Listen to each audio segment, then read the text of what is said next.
श्रीमद भागवत महापुराणम स्कंद चौथा अध्याय 14वा. वीन राजाची कथा.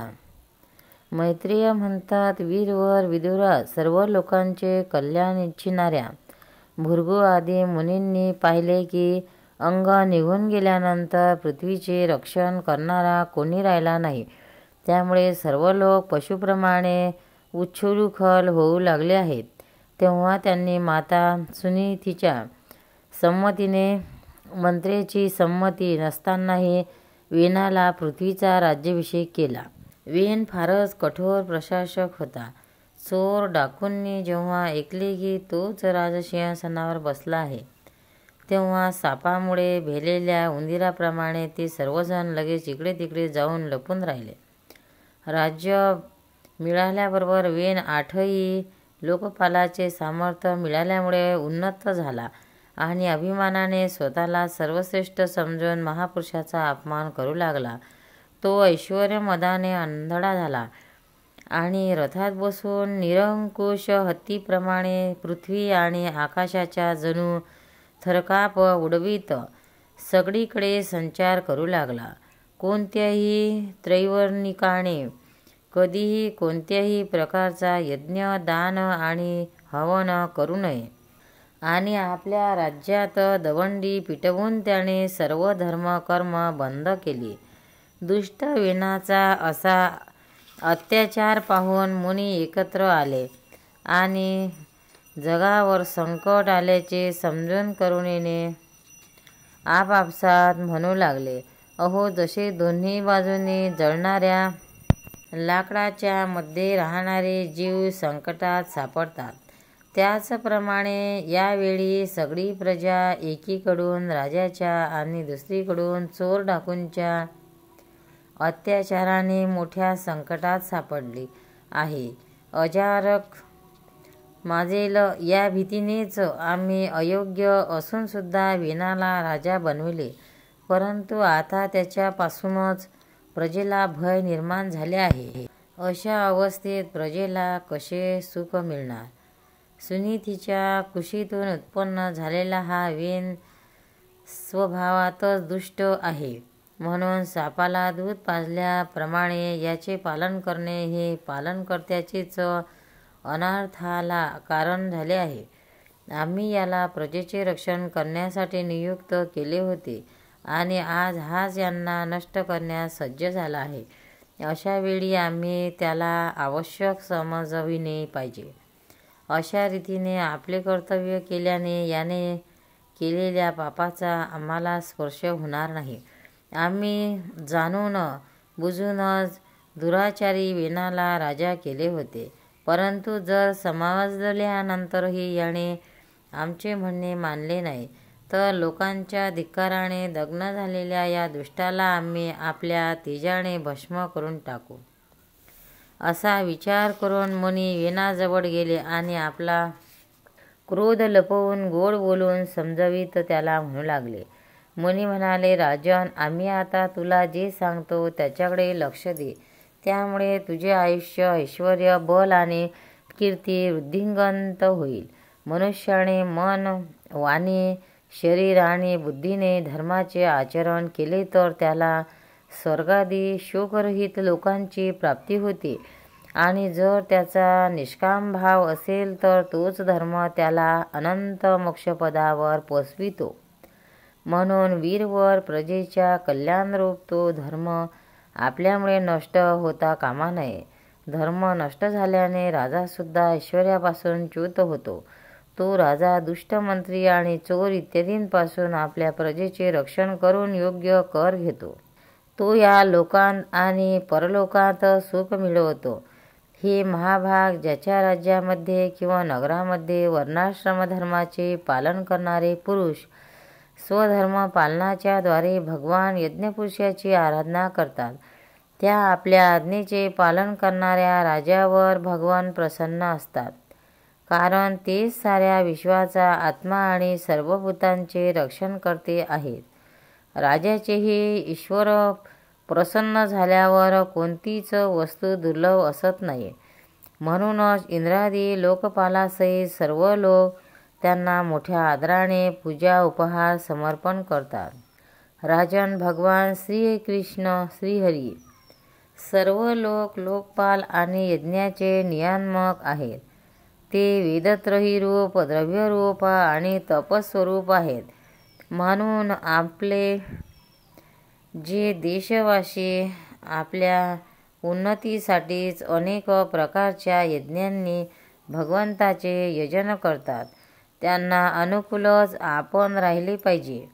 जेव्हा आपल्याला राज्यात ब्राह्मण लोक यज्ञाचे अनुष्ठान करतील तेव्हा त्याच्या पूजनाचे प्रसन्न होऊन भगवंताच्या अंशस्वरूप देवता आपल्या मनवांछित फल देतील. म्हणून वीरवर आपण देवतांचा तिरस्कार करता कामा नये. वेन म्हणाला, तुम्ही लोक किती मूर्ख आहात. तुम्ही अधर्मालाच धर्म मानतात. याचा मला खेद होतो.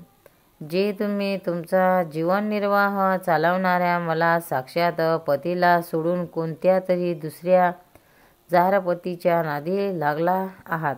जे लोक मूर्खपणामुळे राजरूप परमेश्वराचा अनादर करतात त्यांना या लोकी तर सुख मिळत नाहीत आणि परलोकातही मिळत नाही. अरे, ज्यामध्ये तुम्ही लोकांची एवढी गर्दी भक्ती आहे तो यज्ञपुरुष कोण आहे? उलटा स्त्री आपल्या विवाहित पतीवर प्रेम न करता एखाद्या परपुरुषामध्ये आसक्ती होते. तसे हे झाले. विष्णू, ब्रह्मदेव, महादेव, इंद्र, विष्णू, यम, सूर्य, मेघ, कुबेर, इंद्र, पृथ्वी, अग्नी आणि वरुण तसेच त्यांच्या व्यतिरिक्त जे दुसरे वर आणि शाप देण्यास समर्थ आहेत ते सर्व राज्याच्या शरीरात राहतात. म्हणून राजा सर्व वेद देवमय आहे. म्हणून ब्राह्मणांनो, तुम्ही मत्सर सोडून आपल्या सर्व कर्माच्या द्वारा फक्त माझेच पूजन करा आणि मलाच नैवेद्य समर्पण करा. हे पहा, माझ्याशिवाय दुसरा कोण अग्रपूजेचा अधिकारी होऊ शकतो? मैत्रेय म्हणतात, अशा प्रकारे विपरीत बुद्धी झाल्यामुळे तो अत्यंत पापी आणि कुमार्गाकडे जाणारा असा झाला. त्याचे पुण्य अगदी क्षीण झाले होते. म्हणून मुनींनी पुष्कळ नम्रतापूर्वक प्रार्थना करून सुद्धा त्याने त्याच्या म्हणण्याकडे लक्ष दिले नाही. हे विदुरा, स्वतःला शहाणा समजणाऱ्या वेनाने जेव्हा त्या मुनीचा अशा प्रकारे अपमान केला तेव्हा आपली लोकहिताची विनंती धुडकावली गेली. असे पाहून ते त्याच्यावर संतापले. मारून टाका, दुष्ट स्वभावाच्या या नीचाला मारून टाका. हा जिवंत राहिला तर काही दिवसातच जगाचे खात्रीचे भस्म करून टाकतील. हा दुराचारी कोणत्याही प्रकारे राजसिंहासनासाठी योग्य नाही, कारण हा निर्लज्ज साक्षात यज्ञपती श्री विष्णूची निंदा करीत आहे. अहो, त्यांच्या कृपेमुळे याला हे ऐश्वर्य मिळाले आहे. त्या श्रीहरीची निंदा अभागी विनाशिवाय आणखी कोण करू शकेल? अशा प्रकारे आपला लपवलेला क्रोध प्रगट करून त्यांनी त्याला मारण्याचा निश्चय केला. तो तर भगवंताची निंदा केल्याकारणाने अगोदरच मरणप्राय झाला होता.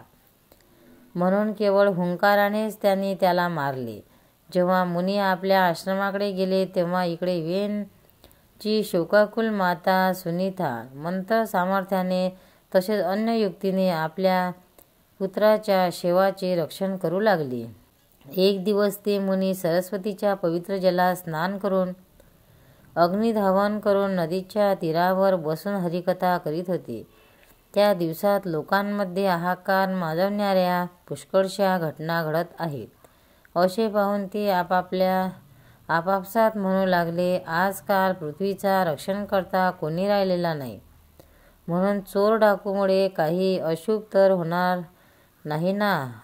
ऋषी लोक असा विचार करीत होते. तेवढ्यात सर्व दिशांकडून हल्ला करणारा चोर आणि डाकूमुळे उडवलेली फार मोठी धूळ त्यांनी पाहिली. ते पाहताच त्यांच्या लक्षात आले की राजा वेनचा मृत्यू झाल्यामुळे देशात अराज्यकर्ता माजली आहे, राज्य शक्तिहीन झाले आहे आणि चोर डाकूची संख्या वाढली आहे. हा सर्व उपद्रव लोकांचे धन लुबाडणाऱ्या तसेच एक दुसऱ्याच्या रक्तासाठी ताणलेल्या लुटारूमुळेच होत आहे. आपल्या तेजाने किंवा तपोबलाने लोकांच्या अशा कुप्रवृत्तीला रोखण्याचे सामर्थ्य असूनही असे करण्यामध्ये हिंसादी दोष आहेत असे पाहून त्यांनी त्याचे काहीच निवारण केले नाही. त्यांनी पुन्हा असा विचार केला की ब्राह्मण जरी समदर्शी आणि शांत स्वभावाचे असले तरी दिनांची उपेक्षा केल्याने त्याचे तप फुटलेल्या घड्यातून पाणी वाहून जावे तसे नष्ट होते. शिवाय राजर्षी अंगाचा वंश नष्ट होता कामा नये, कारण त्याच वंशात अनेक अमोघ शक्ती आणि भगवतपरायण राजे होऊन गेले आहेत. असा निश्चय करून त्यांनी मृत राजाची मांडी जोरजोराने घुसळली. तेव्हा त्यातून एक बुटकासा पुरुष उत्पन्न झाला. तो कावळ्याप्रमाणे काळ्या वर्णाचा होता.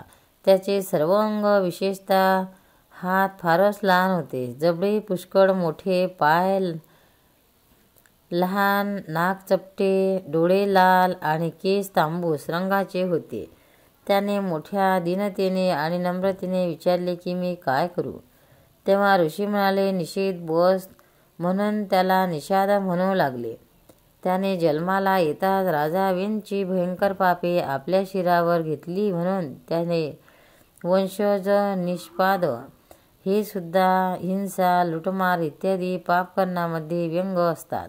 म्हणून ते गाव किंवा नगरात न राहता वन आणि पर्वत राजीमध्येच निवास करतात. अध्याय 14 समाप्त. भक्तांनो, व्हिडिओ आवडल्यास व्हिडिओला लाईक करा, शेअर करा, सबस्क्राईब करा. तसेच बाजूला असलेल्या बेलवर क्लिक करा, म्हणजे याच्या पुढील सर्व व्हिडिओ तुम्हाला सर्वात आधी मिळत जातील. जय श्री कृष्ण.